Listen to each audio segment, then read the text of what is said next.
"Hi, Mum, I'm home," Bobby called when Fleur, his sister, had opened the front door for him. "Hello, dear, would you like an apple and something to drink?" His mother waved and called from the dining room. But Bobby shook his head and ran up the stairs to his room. Once there, he jumped onto his bed. First, he just wanted to read quietly. It was so busy and noisy at school, his ears were still buzzing from it all. 15 minutes later, Bobby felt a lot better. Yesterday he had drawn 2 butterflies, and now he wanted to color them in. The biggest butterfly would have purple wings with orange spots along the edge. The other one would have yellow wings with a white spot here and there. Meanwhile, he wished he was a butterfly. Then he wouldn't have to go to school, and he could spend all day flying from one flower to the other. Bobby really loved butterflies very much, almost more than birds. Butterflies and birds were his favorite creatures.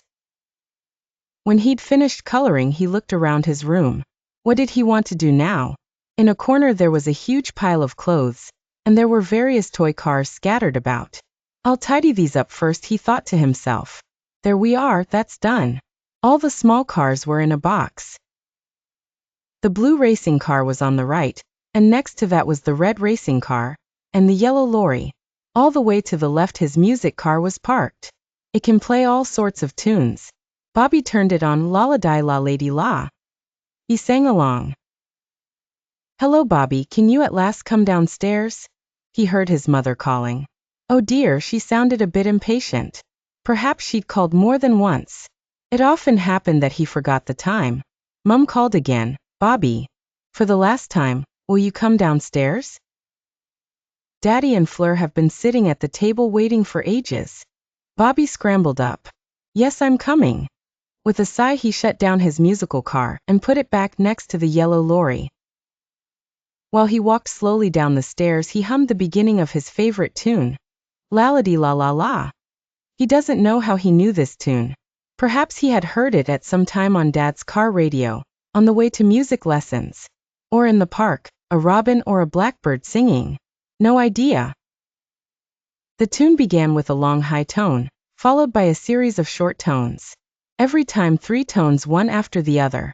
All the high or low tones are called notes, his music teacher had explained to him. What people write down in notebooks and diaries are also notes, but different. Bobby often hummed his favorite tune, but never when there was anybody else nearby, because then they would discover his big secret, and that would ruin everything. What was his big secret then? Okay, if you promise not to tell anyone, I'll tell you. Every time Bobby started to hum his tune, something strange happened. The first time was a long time ago on a Wednesday afternoon near the pond. He was watching the ducks and the butterflies and humming quietly to himself when Mum suddenly appeared behind him. "Hi, Bobby, here you are," she said. "What a beautiful melody. Where do you know that from?" "It's not a melody," said Bobby angrily. But when Mum had gone again, he had to think about what she had called it. A beautiful melody. That was really a very good name for his tune. Then suddenly there was a flash of light, and at the same time a tiny little girl appeared, and she floated towards him. A sort of elf about 3 times bigger than a butterfly, with wings you could almost see through. Bobby knew straight away what her name was. Melody, of course. She belonged to his tune. Happily she flew through the air, just like Peter Pan in the film. But Melody was not only a lot smaller than Peter Pan, but also much more beautiful, with her long dark curls. Sometimes more than once a day. In the morning he started to hum his tune. Whoosh! The light flash appeared and Melody arrived at him with her shiny. She also often appeared in the afternoon and evening, every time he had the chance to hum his favorite melody.